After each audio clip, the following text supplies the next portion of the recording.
And Petronas to contribute up to 59 billion ringgit to government coffers.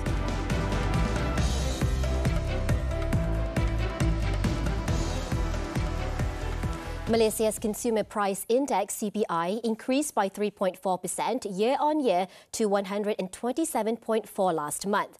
This as food prices continued to rise at an accelerated rate. According to the Department of Statistics Malaysia, the food index surged by 6.1%, its highest in over a decade. All subgroups in food and non-alcoholic beverages recorded increases of 2.8% to 11.9%. Among food away from home that showed increases are roti canai and rice with side dishes. Chicken, the largest weight in the meat subgroup, increased 17.2%. The average price of processed chicken also rose above 10 ringgit per kilogram. Other groups except communications also recorded increases, with transport, restaurant and hotels recording 5% and above. At the state level, the highest increase in inflation was recorded by Putrajaya, while Labuan and Malacca are the two states with the lowest increase. In the meantime, Malacca still has the lowest house prices in the country, going at an average index of price of 181,203 ringgit per unit in the first quarter of this year. Chief Minister Datuk Sri Sulaiman Mat Ali said that terrace houses were priced at an average of 181,428 ringgit during the same period. Ianya dapat menarik orang selain daripada orang Melaka, orang luar negeri Melaka juga datang untuk memiliki rumah di Melaka. Walau bagaimanapun, kita akan melihat semulalah akibat daripada kenaikan kos binaan ini. Ya, kita juga tak mahu pihak pemaju juga tertekan, dan kita akan melihat dan menilai semula mengikut pada harga kos binaan semasa ini. He also said that the price spike in raw materials to almost 40% since last year was expected to directly impact the increase of house prices in the future. Datuk Sri Sulaiman added so far, home ownership in Malacca stands at 83.5%, and the state government was aiming for it to reach 88% by 2030, involving 244,508 units. Currently, there are 211,049 available residential units in the state, while 21,511 units are under development and 11,768 in planning.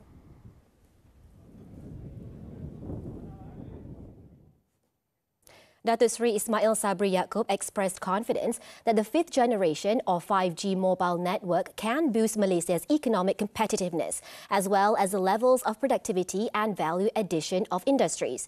The confidence was expressed by the Prime Minister during a courtesy call paid by Ericsson Group President and Chief Executive Officer Bore Ekholm on him in Putrajaya on Friday. During the meeting, they also discussed the latest status of 5G network implementation in Malaysia. Datuk Sri Ismail Sabri also said that its implementation could lead to further development of the 5G infrastructure and improvement of its network coverage.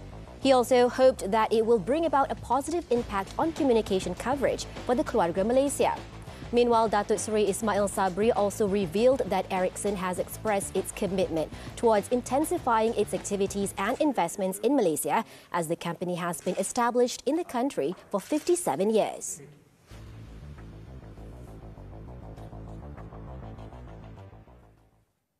Petronas forecasts it will be able to contribute between 55 billion ringgit and 59 billion ringgit to the federal government this year. Minister in the Prime Minister's Department for Economy, Datuk Sri Mustafa Muhammad, said this sum includes contributions in the form of dividends, corporate and petroleum taxes, windfall tax, petroleum cash payments and export duties. In a parliamentary reply, he also said the petroleum income tax for 2022 is estimated to be between 14 billion and 16 billion ringgit. Petronas also projected its total profit after tax for 2022 to be between 75 billion ringgit and 80 billion ringgit. Datuk Sri Mustafa added this was based on its projections in a financial report in March, in which the oil and gas giant assumed that Brent crude oil prices would remain at around $100 per barrel, and that production would not be interrupted throughout the year.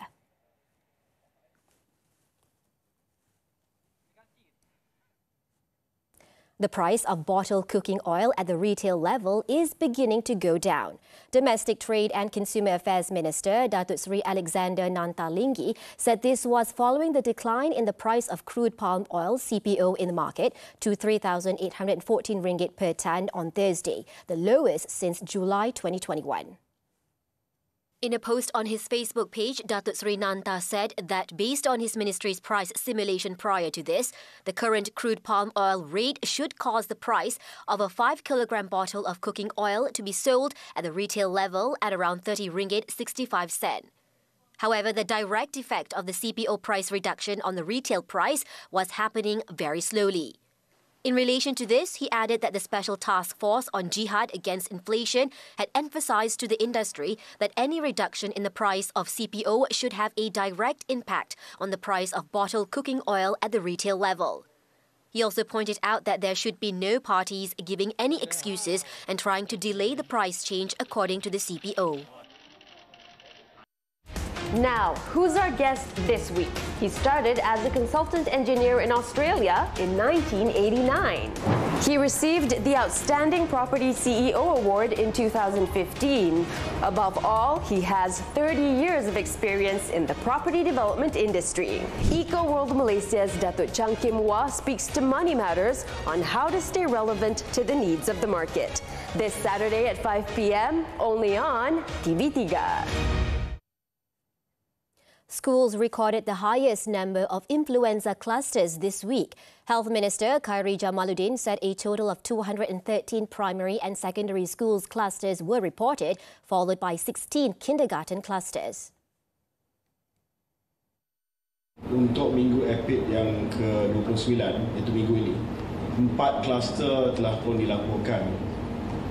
Peningkatan daripada 169 kluster, ya, berbanding dengan jumlah kumulatif kluster yang dilaporkan berbanding dengan tahun lepas. So memang tahun ini ada peningkatan yang ketara. Khairi said this at the opening of the Hematogenics Central Lab for Clinical Research in the Asia-Pacific region at Cyberjaya on Friday.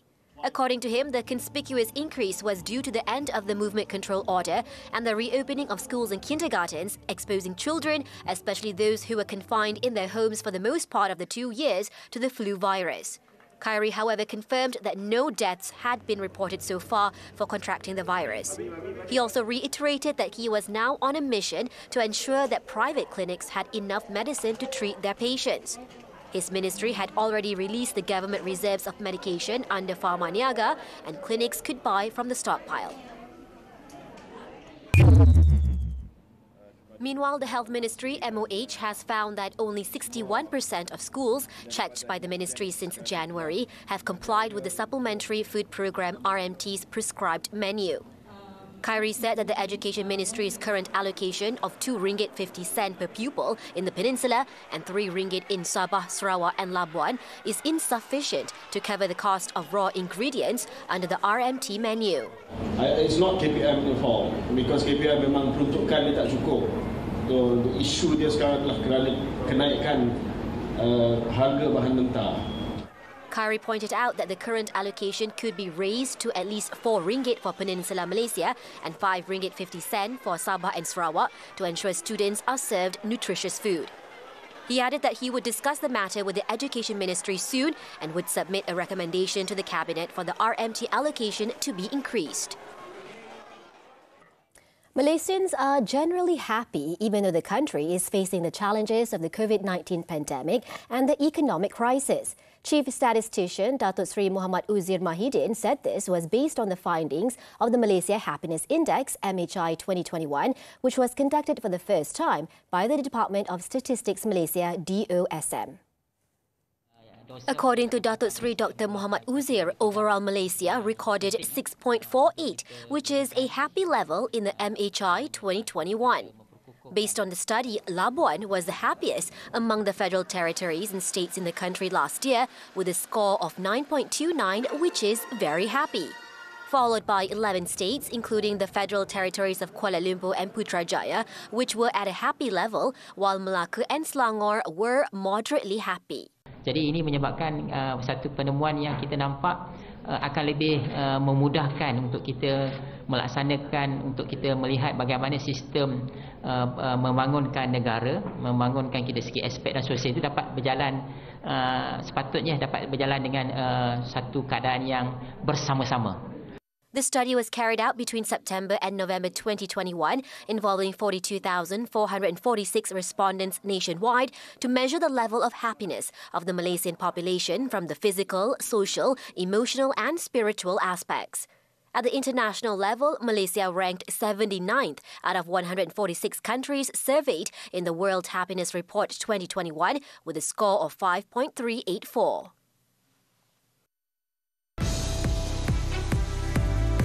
Trump ignored pleas to call off U.S. Capitol riot. News from the foreign front right after this break.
Welcome back.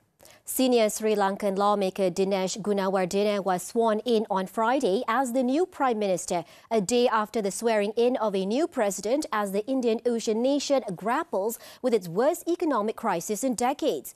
A former minister from the Podujana Peramuna party, Gunawardena, took the oath of office in the presence of President Ranil Wickremesinghe, seated in front of uniformed military officers in a room packed with lawmakers and officials. The event came just hours after security forces raided a protest camp on government grounds in the main city of Colombo and cleared part of it, with at least 9 arrests as the new administration moves to crack down on protesters. Sri Lanka's crisis, the result of economic mismanagement and the fallout of conflict in Ukraine, sparked months of mass protests and eventually forced then-President Gotabaya Rajapaksa to flee the country.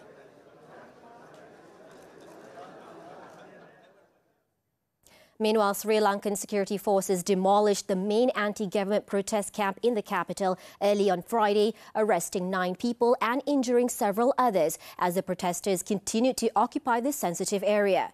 During the operation, military forces removed demonstrators' barricades and tents at the site near the presidential palace, where demonstrators have gathered for the past 104 days. The police, in a statement, said that security forces acted to clear protesters who were illegally occupying the compound, adding that 9 people have been arrested, 2 of whom were injured. The remaining protesters, far fewer than the thousands who overran several government buildings earlier this month, have been demanding Ranil Wickremesinghe to also quit and dissolve parliament in order to allow fresh elections. The newly elected president have been accused of protecting the Rajapaksa clan, who have dominated politics for much of the last 2 decades. The U.S. House committee probing the assault on the U.S. Capitol last year has laid out a searing indictment of Donald Trump's refusal to halt or condemn the violence and insisted that he should be held accountable for a gross dereliction of presidential duty. The House of Representatives Select Committee used its 8th hearing of the summer to draw a timeline of Trump's activities over 187 minutes on January 6, 2021, as a mob of his supporters raided Congress. It was understood that the former U.S. president sat for hours watching the January 6 attack on the U.S. Capitol, ignoring pleas by his children and other close advisors who begged him to rebuke the mob. The primetime hearing was told that Trump did not make a single call to law enforcement or national security staff. Committee Chairman Benny Thompson, speaking at the televised finale of a series of public hearings, said Trump recklessly blazed a path of lawlessness and corruption as he sought to overturn the results of the 2020 U.S. election. The Mississippi congressman added that there must be accountability for what he called an attack on democracy. The assault on the Capitol has led to several deaths, injured more than 140 police officers, and delayed certification of Democratic President Joe Biden's victory in the election.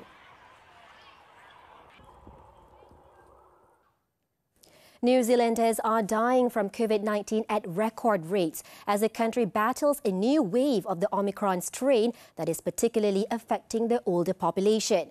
According to the Health Ministry, deaths from the virus reached 151 in the 7 days to July 16th, compared with 115 in the worst week of the previous wave in March. It was reported that 26 people, all aged over 60, have died from coronavirus in the latest 24 hours. The Omicron BA.5 subvariant is driving the current wave in New Zealand, with 64,780 active cases recorded in the past 7 days. Once regarded as a model for preventing coronavirus, the country has dropped its zero COVID policy this year after the population was largely vaccinated.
New signings Sadio Mane and Matthijs de Ligt both scored on their Bayern Munich debuts as the Bundesliga champions beat Wayne Rooney's DC United 6-2 in Washington. Bayern kicked off their goal fiesta after just 5 minutes when Sadio Mane converted a penalty after Lucas Capaldo was brought down by DC United's Donovan Hines. Marcel Sabitzer doubled the lead for Bayern 7 minutes later before Serge Gnabry made it 3-0 minutes before the break with Mane the provider. Bayern resumed their domination in the second half as Matthias de Ligt volleyed home Bayern's fourth in the 47th minute, with Joshua Zirkzee scoring Bayern's fifth 4 minutes later as he finished off a fine team move. Skage Leyland reduced the deficit for DC United in the 54th minute before Theodore Ku Di Pietro scored the home side's second in the 83rd minute with a fine left foot shot. A quick counter-attack led to Bayern's 6 seconds before the final whistle, Thomas Muller beating the offside trap before smashing the ball home, sealing a 6-2 win. Bayern will next play EPL champions Manchester City next as part of their US tour before flying back to Germany to take on RB Leipzig in the German Super Cup on 30th July.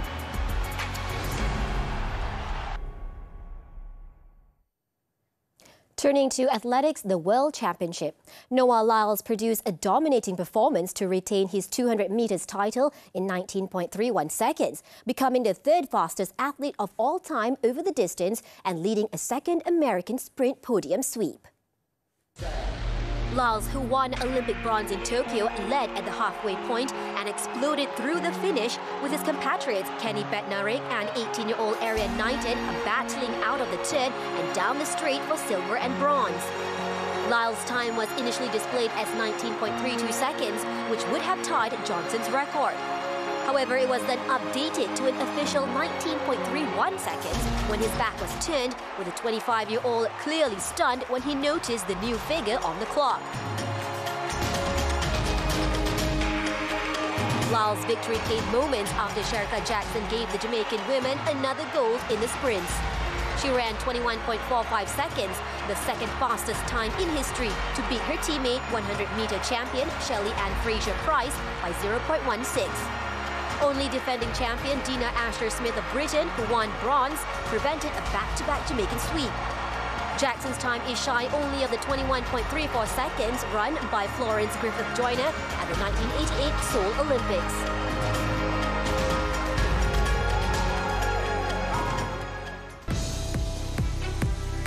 Still to come on Nightline, couple nabbed for alleged child abuse. Stay tuned.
Welcome back.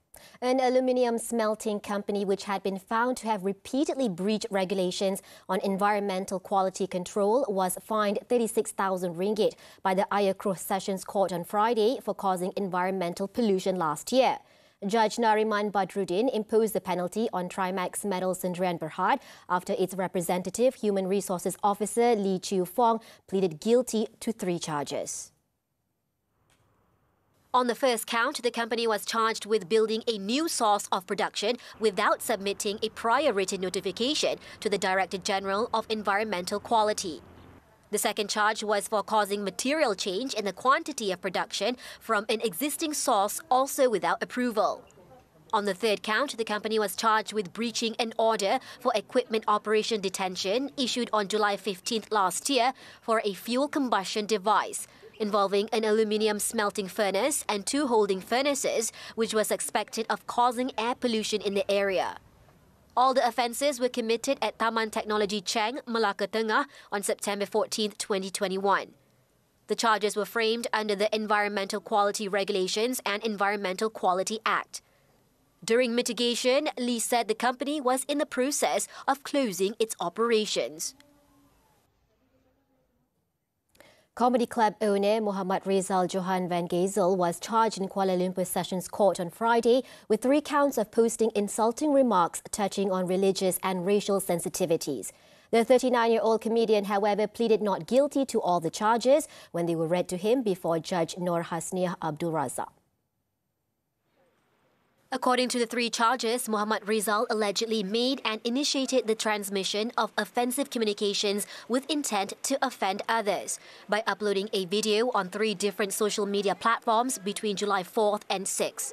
The offence under the Communications and Multimedia Act provides a maximum fine of 50,000 ringgit or imprisonment not exceeding 1 year or both upon conviction, and shall be further fined 1,000 ringgit for every day that the offence is repeated after conviction. The judge set bail at 12,000 ringgit with 1 surety for all the charges and ordered the accused to surrender his passport as well as not to post or make any comments about the case on social media. The court also fixed August 19th for mention. Menara berkembar 88 tingkat siap dibina dalam tempoh 4 tahun. Tetapi pasar baru Raja But 11 tahun menunggu. Masih tak siap. Ada di kalangan peniaga tempatan ni dah meninggal lah. Dia tak sempat nak menikmati gerai yang patut dia dapat. Kontraktor pun dah berapa banyak kontraktor yang lari. Sedih jugalah rancangan yang baik tapi tiba-tiba tak ada apa. Laporannya dalam Aduan Rakyat Sabtu dan Ahad ini di TV3. In Selangor, a couple was nabbed on Friday for allegedly torturing a 4-year-old girl who was under their care. Kajang Police Chief Assistant Commissioner Muhammad Zaid Hassan said the arrest was made after police received a report on a child abuse case believed to have happened at a house in Branang on Monday. In a statement on Friday, Muhammad Zaid said the complainant, a 20-year-old man, claimed that the husband and wife, aged 28 and 30, had abused or injured their foster child by using a hanger and a broomstick to beat the victim and burned her with a cigarette lighter. Acting on the report, police rescued the victim at 2:30 a.m. and detained the Malaysian woman and Singaporean man. Initial investigations showed that the incident happened because the victim refused to eat rice. It was also believed that the suspects had forced her to swallow the rice, which caused her to vomit. Checks showed the victim's biological parents are Indonesians and the child does not have a valid identity document. The victim has been taken to Kajang Hospital for treatment and a doctor confirmed that there were injuries on her body. Both suspects have been remanded for 7 days until July 28th to assist investigations under the Child Act.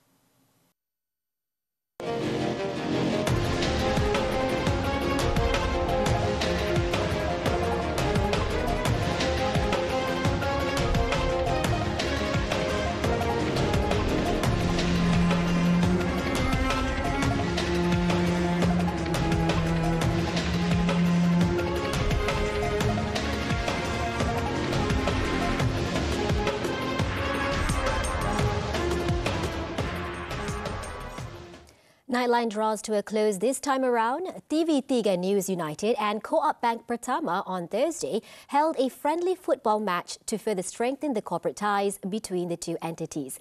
Visuals of the game wrap up tonight's Nightline. With that, I'm Nadia Azmi. Thank you for watching and stay safe.